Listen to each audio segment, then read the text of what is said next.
গাইবান্ধার সুন্দরগঞ্জ পৌরসভার ৫ নং ওয়ার্ড যুব বিভাগের উদ্যোগে বর্ণাঢ্য গণ ইফতার মাহফিল অনুষ্ঠিত হয়েছে। শনিবার গাজীরকুড়া জামে মসজিদের মাঠে ইফতার মাহফিল আয়োজন করা হয়। মাহফিলে প্রধান অতিথি ছিলেন সুন্দরগঞ্জ উপজেলা জামায়াত ইসলামীর আমির অধ্যাপক শহীদুল ইসলাম মঞ্জু।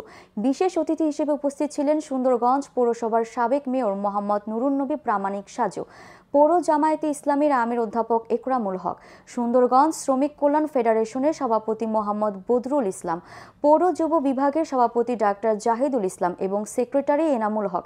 এছাড়া ইসলামী ছাত্র শিবিরের ৫ নং ওয়ার্ড সভাপতি মোহাম্মদ গোলাম মোস্তফা প্রমুখ উপস্থিত ছিলেন।